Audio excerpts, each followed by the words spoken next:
ክቡር ጠቅላይ ሚኒስትሩ እንደ ጸጥታ ኃይሎች መሪነቶ ካለፈው ዓመት ወዲህ በአማራና በኦሮሚያ ክልሎች በእነዚህ ጦርነቶች ምክንያት የተጎዱትን ሲቪሊያኖችና የሲቪሊያን መሰረተ ልማቶች ቁጥር በግልጽ ሊገልጹልን ይችላሉ ወይ? እንዲሁም መንግስት የጸጥታ ችግሮችን ለመፍታት ጽንፈኛና አሸባሪ የሚላቸውን ቡድኖች ከመውጋት ባለፈ ለሁለቱ ክልሎች ከወታደራዊ አማራጭ ውጭ የተለየ ፖለቲካዊ መፍትሄ ለመስጠት ለምን አይሰራም? የኢትዮጵያ ሕዝብ የእርስ በርስ ጦርነት አንገፍግፎታል። በአገር ውስጥ ተንቀሳቅሶ ሰርቶ መብላት ከብዶታል። አገራችንም እንደ ኮሎምቢያ ከውስጥ ታጣቂዎች ጋር 50 ዓመታትን እየተዋጋች ልትቀጥል አትችልም። ከባድ ደግሞም የማይወደድ ጥያቄ ቀርቧል። ንጉሥ የሚጠሉት አብዝተው የሚታገሉት የሰላም ጉዳይ ሲጠየቅ መበሳጨታቸው አልቀረም። እስኪ በኦሮሚያና በአማራ ክልል እየተካሄደ ባለው ጦርነት የወደመውን የህዝብ መሰረተ ልማትና የህዝቡን ቁጥር ንገሩን ሲባሉም ክፍት ሲላቸው ፊታቸው ላይ ይታያል። የኛ መልእክት ለኤርትራ መንግስት፣ ኤርትራውያን ወንድሞቻችን ናቸው፣ ከነሱ ጋር ውጊያ አንፈልግም። ለኤርትራ መንግስት ያለ መልእክት አንደኛ ጥይት አስተላላፊ አትሆኑ፣ ሀገር ሁኑ። ወደ ጎረቤት ሀገር ጥይት ማስተላለፍ ጥሩ አይደለም። አባይም ጸባይ ገዝቷል። የኛም ሽፍቶች ጸባይ ይገዛሉ እና አንድ ቀን ጥይት ሳመላልስ ብሎ ታሪክ ስለሚናገሩ ጥይት ማቀባበል ቢቀርባችሁ። ስለማናቅ አይደለም፣ እናያቸዋለን። ህገወጥ የሰዎች ዝውውር ቢቀር። ተጨናንቀን ከተማ ውስጥም እንደምታዩት የሚመጣ ሰው ካለ በህጋዊ መንገድ ቢመጣ። ህገወጥ ንግድ ቢቀር፣ ፎርጅድ ብር ቢቀር፣ አሜሪካ አስቀምጣቸው የምትሰሯቸው ብላክ ማርኬት ማሳደግ ቢቀር፣ እንደ ጎረቤት ብንተሳሰብ። አሁንም ደግሞ ከኤርትራ ጋር በጦርነት ዋዜማ ላይ የምንገኝ ይመስለኛል። በሁለቱ ሀገራት በኩል የተሟላ የጦርነት ዝግጅት እየተደረገ እንደሆነ በዓለም አቀፉ ማህበረሰብ ዘንድ በሰፊው ተዘግቷል። የፌዴራል መንግስቱ ከትግራይ ኃይሎች ጋርም ከፍተኛ መካረር ውስጥ እንደገባ ግልጽ ነው። ክቡር ጠቅላይ ሚኒስትር፣ ሁላችንም ካለፈው ጥፋቶቻችን ለምን አንማርም? እንደ ሀገር ስንት ትውልድ በጦርነት እየበላን እንቀጥላለን? ከትግራይ ኃይሎች ከፋኖና ከወረና ቢሉስማ ኦሮሞ ጋር መንግስቱ የገባበትን ሁኔታ በአርቆ አስተዋይነትና በድርድር እንዲፈታ፣ የባህር በር ጉዳይንም አስመልክቶ ከኤርትራ ጋር የገባንበትን እሰጥ አገባ በሰላማዊ ህጋዊና ሰጥቶ መቀበል መሰረት ባደረገ አካሄድ ብቻ እንዲፈታ ጠይቃለሁ። በሰላም አብረን ለማደግ በፍቅር አብረን ለመቀጠል ከምን ጊዜውም በላይ ኢትዮጵያ ፍላጎት አለ። እኔ ልክ እንደባለፈው አሁንም አስመራ መሄድ ፍላጎት አለ። ችግር የለብኝም። ምን ከሆነ ትርፍ ካለው ነው። ትርፍ ከሌለው ጊዜ ማባከን ነው። እኔ ባሌ የመላለስበትን ጊዜ ዝም ብዬ በከንቱ አስመራ ልመላለስ አልችልም። ጊዜ የለኝም፣ ስራ አለኝ። ጦርነት አንፈልግም የምንለው ደግሞ በምክንያት ነው። እኛ እንዳያችሁት የሚያጓጓን ነገር አለ። የ10 ቢሊዮን ብር ኤርፖርት እንገነባለን። የ10 ቢሊዮን ብር ነዳጅ ማዳበሪያ እንገነባለን። የ9 ቢሊዮን ብር ቤት እንገነባለን። ኮሪደር እንገነባለን። ይሄ ሁሉ የሚያጓጓ ስራ እያለ ሰው ጦርነት ሊያስብ አይችልም። ጦርነት የሚያስብ ስራ የሌለው ብቻ ነው። እኛ የሚያጓጓ የምንተጋለት የምንለፋለት የልማት ስራዎች አሉ። ከማንም ጋር የመዋጋት ፍላጎት የለንም። ለምን? ውጊያው ከተነሳ የተከበረው ምክር ቤት ውጊያው ከተነሳ ውጤቱ ግልጽ ነው። ግልጽ ነው ውጤቱ። ከዛ በኋላ አይሰራም። አሁን አለመጀመር ማለት ነው።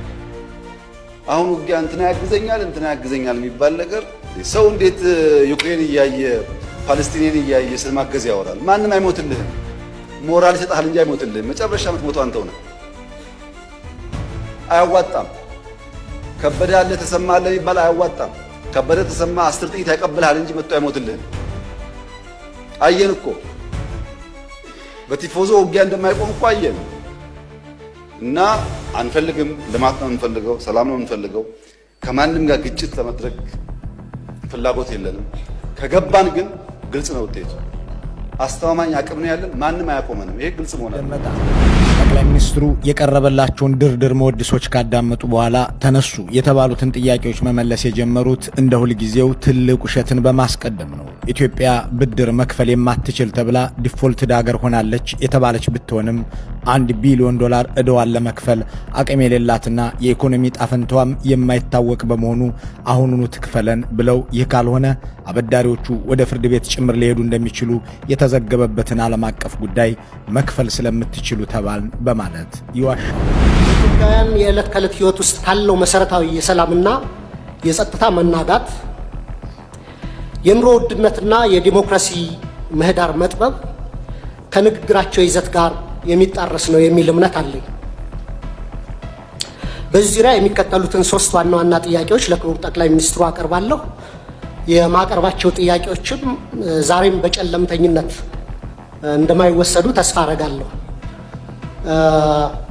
መሬት ላይ ያሉ ተጨባጭ የህዝቡን ጥያቄዎች ማቅረብ ፕራግማቲዝም እንጂ ጨለምተኝነት ሊሆን አይችልም።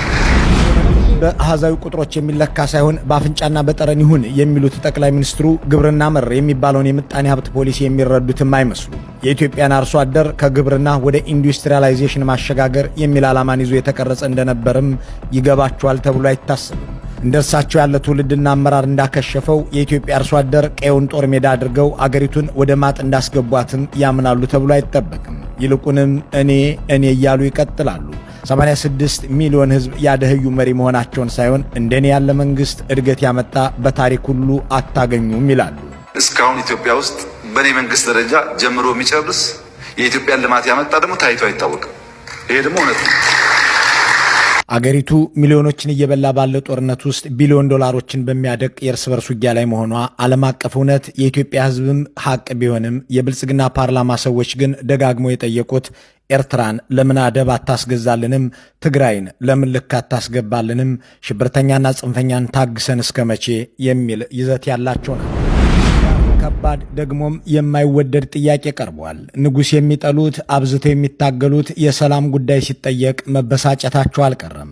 እስኪ በኦሮሚያና በአማራ ክልል እየተካሄደ ባለው ጦርነት የወደመውን የህዝብ መሠረተ ልማትና የህዝቡን ቁጥር ንገሩን ሲባሉም ክፍት ሲላቸው ፊታቸው ላይ ይታያል። የሰላም ጥያቄ የሚረብሻቸው ነውና እንደ ሁልጊዜው መከፋታቸውን መደበቅ ሲሳናቸው በሌሎችም ሲያሳብቡ እነሱን ጠይቋቸው እንጂ ሲሉም ይስተዋላሉ፣ ይደመጣሉ። ጠቅላይ ሚኒስትሩ የቀረበላቸውን ድርድር መወድሶች ካዳመጡ በኋላ ተነሱ የተባሉትን ጥያቄዎች መመለስ የጀመሩት እንደ ሁልጊዜው ትልቅ ውሸትን በማስቀደም ነው። ኢትዮጵያ ብድር መክፈል የማትችል ተብላ ዲፎልትድ አገር ሆናለች የተባለች ብትሆንም $1 ቢሊዮን ዕዳዋን ለመክፈል አቅም የሌላትና የኢኮኖሚ ጣፈንታዋም የማይታወቅ በመሆኑ አሁኑኑ ትክፈለን ብለው ይህ ካልሆነ አበዳሪዎቹ ወደ ፍርድ ቤት ጭምር ሊሄዱ እንደሚችሉ የተዘገበበትን ዓለም አቀፍ ጉዳይ መክፈል ስለምትችሉ ተባልን በማለት ይዋሻሉ። ዩሮቦንድ ያበደሩት አካላት ግን የኢትዮጵያ ኤክስፖርት በከፍተኛ ደረጃ እያደገ ስለሆነ ኢኮኖሚያችሁ እያደገ ስለሆነ በዚያ ፍሬምወርክ ማዕቀፍ ውስጥ መታቀፍ አንፈልግም የሚል ሐሳብ ነው ያነሱት። እድገታችንን አጋነው በማየት መክፈል ስለምትችሉ በነበረው መንገድ ቢቀጥል የሚል ሐሳብ ነው ያነሱት። ኢኮኖሚያችሁ እያደገ ስለሆነ ኤክስፖርታችሁ እያደገ ስለሆነ እድገታችንን አጋነው በማየት መክፈል ስለምትችሉ ክፈሉ የሚል ጥያቄ ነው ያነሱት የሚለው የጠቅላይ ሚኒስትሩ ማብራሪያ እልም ያለ ውሸት ነው። ከአንድ ሳምንት በፊት ብልጽግና 2 የአሜሪካና የእንግሊዝ ኩባንያዎችን ቀጥሮ በፈረንሳይ ከአበዳሪዎቹ ጋር ሲያደርገው የነበረው ድርድር ወደ ፍርድ ቤት ብንሄድ ይሻለናል በሚል የአበዳሪዎቹ አማራጭ ሐሳብ የተጠናቀቀው ኢትዮጵያ ስላደገች ትክፈለን በሚልና የኢትዮጵያን እድገት አጋነው በመመልከታቸው ምክንያት አልነበረም።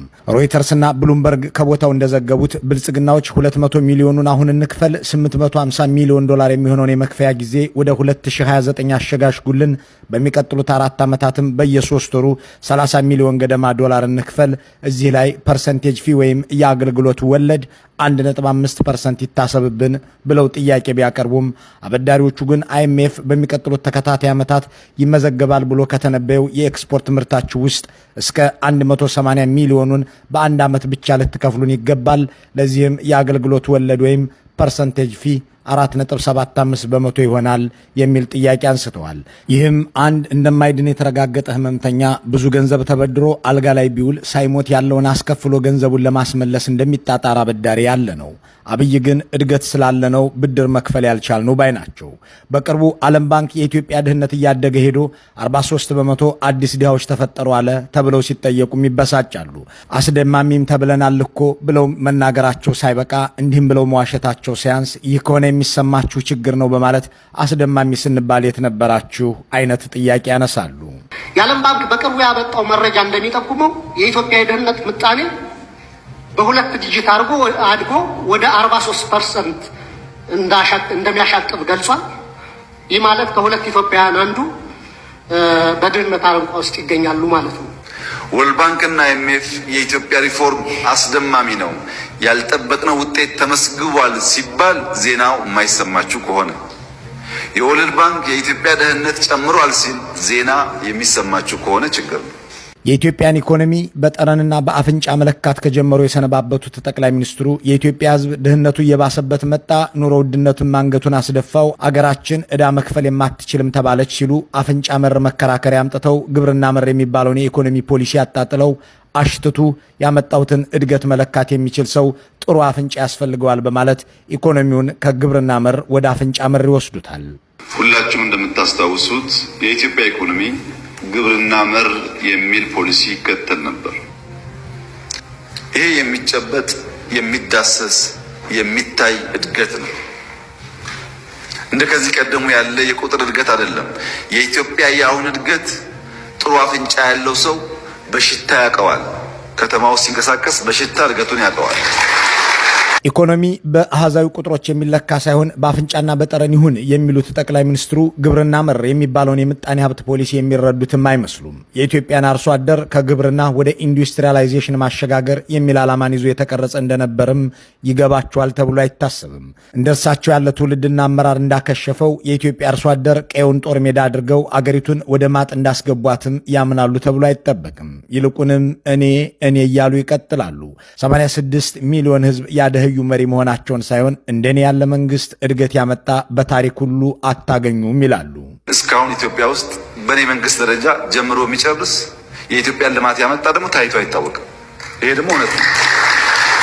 አገሪቱ ሚሊዮኖችን እየበላ ባለ ጦርነት ውስጥ ቢሊዮን ዶላሮችን በሚያደቅ የእርስ በርስ ውጊያ ላይ መሆኗ ዓለም አቀፍ እውነት የኢትዮጵያ ህዝብም ሀቅ ቢሆንም የብልጽግና ፓርላማ ሰዎች ግን ደጋግሞ የጠየቁት ኤርትራን ለምን አደብ አታስገዛልንም? ትግራይን ለምን ልክ አታስገባልንም? ሽብርተኛና ጽንፈኛን ታግሰን እስከ መቼ የሚል ይዘት ያላቸው ናቸው። ተግተው የሚፈጥሩትን ጦርነት ለህዝብና የፖለቲካ ኃይሎች ልዩ ስሞችን እየሰጡ የሚያዋልዱትን ውጊያ በእሳቸው ምክንያትና ፍላጎት የሆነ ሳይሆን ውጫዊ እያደረጉትና ለዚህ ሁሉ ተጠያቂዎቹ የውጭ አካላትና ሀገራት ናቸው ያሉት ጠቅላይ ሚኒስትሩም ማብራራታቸውን ቀጥለዋል።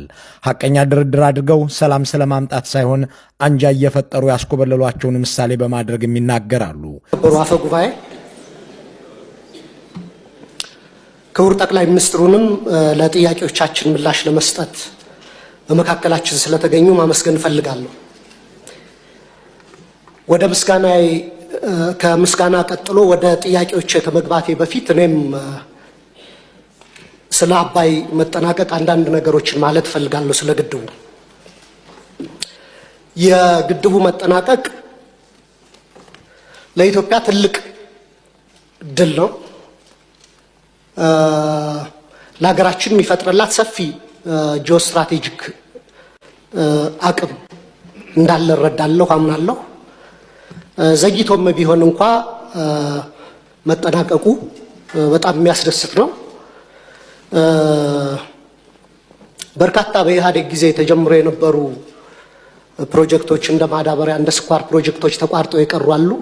ቢያንስ ይህ ትልቅ ሀገራዊ ፕሮጀክት ሳይቋረጥ መጠናቀቁ በግሌም የፈጠረብኝን ደስታ መግለጽ እፈልጋለሁ። ከዚህ ጋር አያይዤ ግን ክቡር ጠቅላይ ሚኒስትር እንደሚያውቁት በአባይ ማስተር ፕላን እንዲገነቡ አባይ ላይ የታቀዱ የተጠኑ ግድቦች 4 ካስኬድ ዳሞች ናቸው። የመጨረሻውን ቦርደር ዳሙ ነው የገነባ ነው። ከላይ 3 አሉና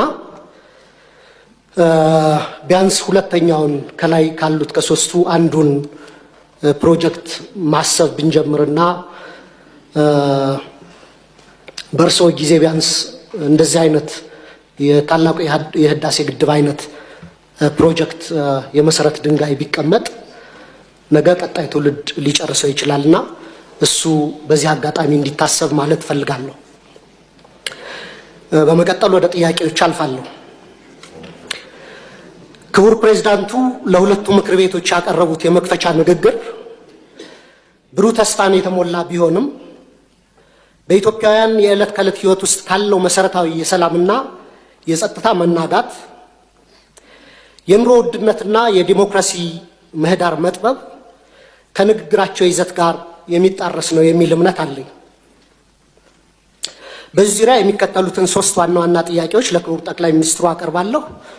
የማቀርባቸው ጥያቄዎችም ዛሬም በጨለምተኝነት እንደማይወሰዱ ተስፋ አደርጋለሁ።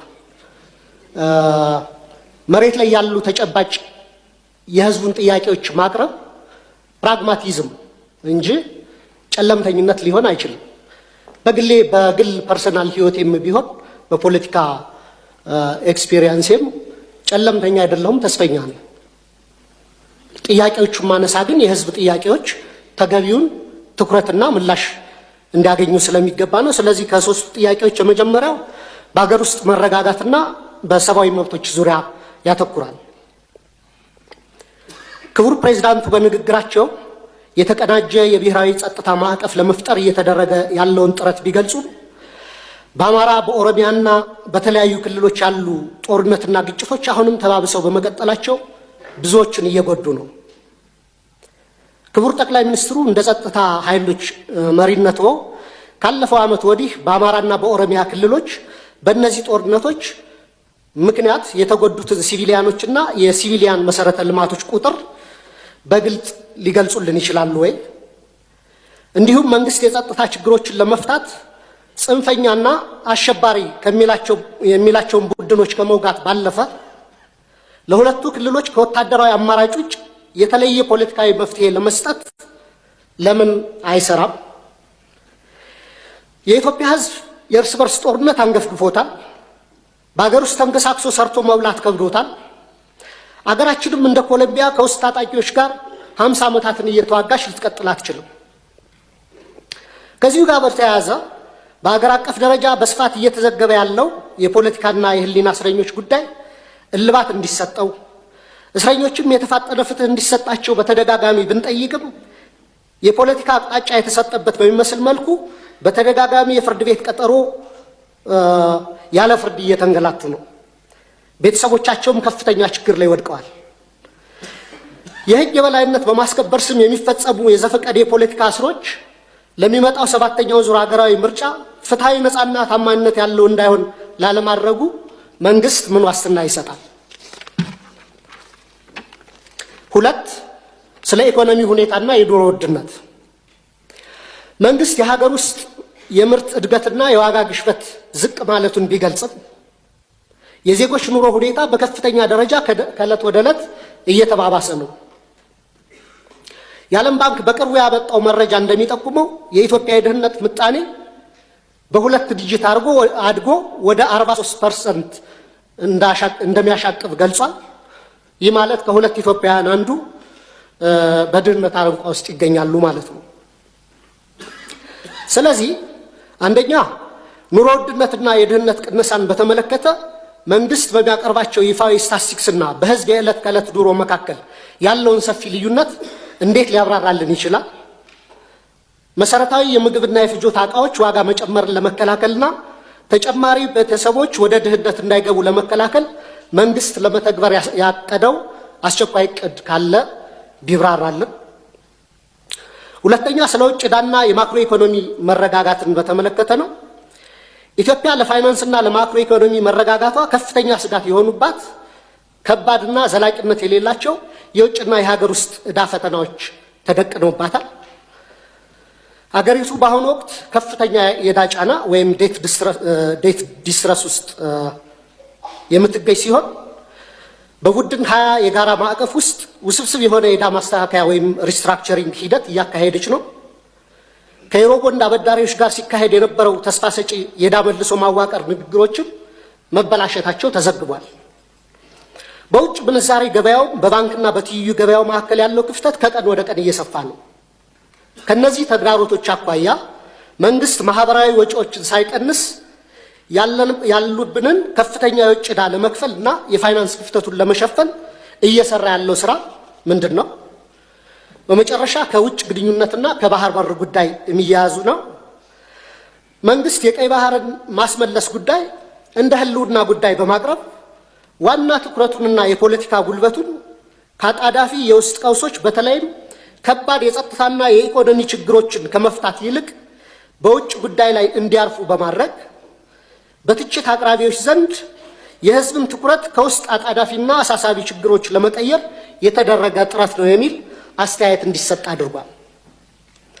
በሀገሪቱ ውስጥ ካለው የውስጥ ችግሮች ክብደት አኳያ መንግስት ይህንን ከፍተኛ የፖለቲካ አቅም ለውጫዊ ግብና ዓላማ ከመዋል ይልቅ ተመሳሳይ ጉልበትና ትኩረትን የውስጥ የፖለቲካ ግጭቶችን ለመፍታትና ከራሱ ዜጎች ጋር ዘላቂ ሰላምን ለማምጣት ለምን አይጠቀምበትም?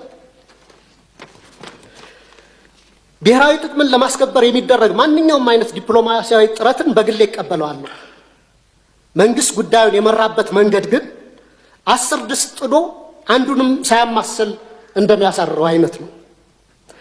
መጀመሪያ ከኤርትራ ጋር ሰላም ተፈጠረ፣ የወደብ መጠቀም ውስጥ እንገባለን ተብሎ መንገዶችን ወደ ማደስ ተጀምሮ ነበር። እሱ በምናውቀው መንገድ ተቋረጠ። ከዛ ከሶማሊላንድ ጋር ውል ተፈጸመ። ከዛ ከጅቡቲ ጋር ታጁራን ለማልማት ከዛ እንደገና ከሶማሊያ ጋር ባንካራ ውጤት ተሞክሯል። ግን እስካሁን ተጨባጭ ውጤት አልታየም። ትላንት ይመስለኛል እንዲሁም የታጁራን ወደብ ሳውዲ በረዥም ጊዜ የሊዝ ውል እንደወሰደችው እየሰማን ነው። ከኛ በኋላ መጥቶ ይመስለኛል። አሁንም ደግሞ ከኤርትራ ጋር በጦርነት ዋዜማ ላይ የምንገኝ ይመስለኛል።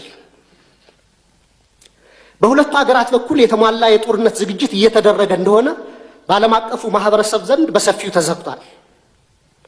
የፌዴራል መንግስቱ ከትግራይ ኃይሎች ጋርም ከፍተኛ መካረር ውስጥ እንደገባ ግልጽ ነው። ክቡር ጠቅላይ ሚኒስትር፣ ሁላችንም ካለፈው ጥፋቶቻችን ለምን አንማርም?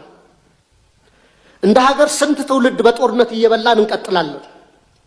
ከትግራይ ኃይሎች ከፋኖና ከወረና ቢሉስማ ኦሮሞ ጋር መንግስቱ የገባበትን ሁኔታ ባረቆ አስተዋይነትና በድርድር እንዲፈታ፣ የባህር በር ጉዳይንም አስመልክቶ ከኤርትራ ጋር የገባንበትን ሰጥ አገባ በሰላማዊ ህጋዊና ሰጥቶ መቀበል መሰረት ባደረገ አካሄድ ብቻ እንዲፈታ ጠይቃለሁ። አመሰግናለሁ። የኛ መልእክት ለኤርትራ መንግስት፣ ኤርትራውያን ወንድሞቻችን ናቸው፣ ከነሱ ጋር ውጊያ አንፈልግም። ለኤርትራ መንግስት ያለ መልእክት አንደኛ ጥይት አስተላላፊ አትሆኑ፣ ሀገር ሁኑ። ወደ ጎረቤት ሀገር ጥይት ማስተላለፍ ጥሩ አይደለም። አባይም ጸባይ ገዝቷል፣ የኛም ሽፍቶች ጸባይ ይገዛሉ እና አንድ ቀን ጥይት ሳመላልስ ብሎ ታሪክ ስለሚናገሩ ጥይት ማቀባበል ቢቀርባችሁ። ስለማናቅ አይደለም፣ እናያችኋለን። ህገወጥ የሰዎች ዝውውር ቢቀር። ተጨናንቀና ከተማ ውስጥም እንደምታዩት የሚመጣ ሰው ካለ በህጋዊ መንገድ ቢመጣ። ህገወጥ ንግድ ቢቀር፣ ፎርጅድ ብር ቢቀር፣ አሜሪካ አስቀምጣቸው የምትሰሯቸው ብላክ ማርኬት ማሳደግ ቢቀር፣ እንደ ጎረቤት ብንተሳሰብ፣ ህጋዊነት ከተከተል በንግዱም በሚፈናቀለው ጥይት ማቀበሉንም ከተዋችሁ በሰላም አብረን ለማደግ በፍቅር አብረን ለመቀጠል ከምን ጊዜውም በላይ ኢትዮጵያ ፍላጎት አላት። እኔ ልክ እንደባለፈው አሁንም አስመራ መሄድ ፍላጎት አለኝ። ችግር የለብኝም። ምን ከሆነ ትርፍ ካለው ነው። ትርፍ ከሌለው ጊዜ ማባከን ነው። እኔ ባሌ የመላለስበትን ጊዜ ዝም ብዬ በከንቱ አስመራ ልመላለስ አልችልም። ጊዜ የለኝም፣ ስራ አለኝ። ጦርነት አንፈልግም የምንለውም በምክንያት ነው። እኛ እንዳያችሁት የሚያጓጓን ነገር አለ። የ10 ቢሊዮን ብር ኤርፖርት እንገነባለን፣ የ10 ቢሊዮን ብር ነዳጅ ማዳበሪያ እንገነባለን፣ የምናምን ቢሊዮን ብር ቤት እንገነባለን፣ ኮሪደር እንገነባለን። ይሄ ሁሉ የሚያጓጓ ስራ እያለ ሰው ጦርነት ሊያስብ አይችልም። ጦርነት የሚያስብ ስራ የሌለው ብቻ ነው። እኛ የሚያጓጓ የምንተጋለት የምንለፋለት የልማት ስራዎች አሉ። ከማንም ጋር የመዋጋት ፍላጎት የለንም። ለምን? ውጊያው ከተነሳ የተከበረው ምክር ቤት ውጊያው ከተነሳ ውጤቱ ግልጽ ነው። ግልጽ ነው ውጤቱ። ከዛ በኋላ የያ አይሰራም። አሁን አለመጀመር ማለት ነው። አሁን ውጊያ እንትና ያግዘኛል የሚባል ነገር ሰው እንዴት ዩክሬን እያየ ፓለስቲንን እያየ ስለማገዝ ያወራል? ማንም አይሞትልህም።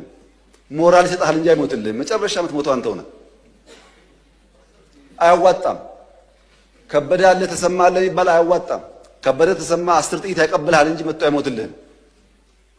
አየን እኮ በቲፎዞ ውጊያ እንደማይቆም እኮ አየን። እና አንፈልግም። ልማት ነው የምንፈልገው፣ ሰላም ነው የምንፈልገው። ከማንም ጋር ግጭት ለማድረግ ፍላጎት የለንም። ከገባን ግን ግልጽ ነው ውጤቱ። አስተማማኝ አቅም ነው ያለን። ማንም አያቆመንም። ይሄ ግልጽ መሆን አለበት። ማንም አያቆመንም። ወደዛ እንዳንሄድ ሪስፖንሲብሊ መስራት አስፈላጊ ይመስለኛል። አንድ ተማሪ በፊዚክስ ክፍለ ጊዜ ዘግይቶ ወደ ክፍል ይመጣል። የፊዚክስ መምህራን እንደምታውቋቸው ናቸው።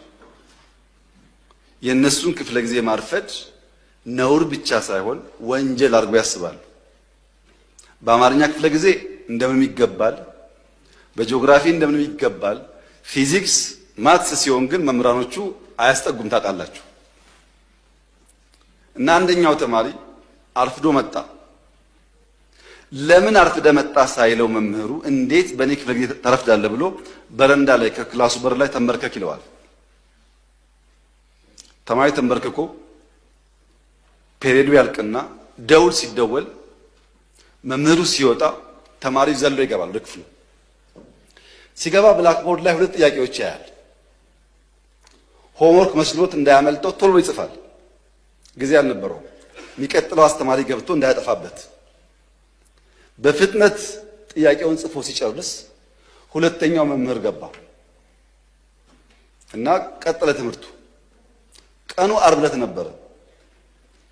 ታውቃላችሁ እንኳን ሙሉ ፔሪየድ 10 ደቂቃ 20 ደቂቃ ስታረፍዱ በጣም ብዙ የቀረባችሁ ስለሚመስላችሁ ጭንቀት አለው። እና ልጁ ቤት ሲገባ ሆምወርክ ነው ብሎ ለይቱ ሙሉ ሲቆፍር አደረ። አልቻለም። ቅዳሜ ሙሉ ቀን ቆፈረ። አልቻለም። ቅዳሜ ያደረበት አልቻለም። እሁድ ዋለበት አልቻለም። እሁድ አጋማሽ ሌሊት ላይ አንዷን ጥያቄ መለሳት። አንዷን መልሶ አንዱ ከበደው። አስቡት፣ ዓርብ፣ ቅዳሜ፣ እሁድ 2 ጥያቄ ለመመለስ ሲፈጋ ቆይቶ እሁድ ሌሊት አጋማሽ ላይ አንዷን መልሶ አንዷ ቀረችውና ሰኞ ጠዋት ትምህርት ቤት ሄዶ የፊዚክስ መምህር ገብቶ አዲስ ቻፕተር መጻፍ ጀመረ። ተማሪው እንደ መምህር የባለፈው አሳይመንት ሳሉ የባለፈው ሳምንት ሆምወርክ ሳሉ ያማል እንደ ባለፈው ሆምወርክ አልሰጠውም ይላል መምህሩ። እንደ 2 ጥያቄ ጽፈው አርፍጄ ገብቼ ጽፌ ያለው እኮ ይላል። እና መምህሩ ምን አለ? እነዚህ 2 ጥያቄዎች እኮ በዓለም ላይ ያሉ የፊዚክስ አዋቂዎች ሞክረው አቅቷቸው ያልተመለሱ ጉዳዮች ናቸውና እዚህ ያለውም ተማሪ ጊዜ እንዳታባክኑ እንኳን እናንተ ሳይንቲስቶች አልመለሱትም ብዬ ጻፍኩላቸው እንጂ ስሩ እኮ አላልኳቸውም ማለት። አሃ እንደዚያማ ከሆነ አንዱ መልሼዋለሁ። መምህሩ ሲያይ ሰው ሲያሳዩ ለካ ትክክል አንደኛውን ፈቶታል። ዓለም አልቻለው የተባለው ለምን ስላልሰማ አትችልምና አትስራው ብሎ መምህር ሲጽፍ ቢሰማ ኖሮ እሱም አጣጥፎ ይቀመጥ ነበር። እሱ አልሰማም፣ አትችልም ማለት ነው። እና የተከበረው ምክር ቤት ኢትዮጵያ ቀይ ባህር አይገባትም የሚለውን አልሰማንም።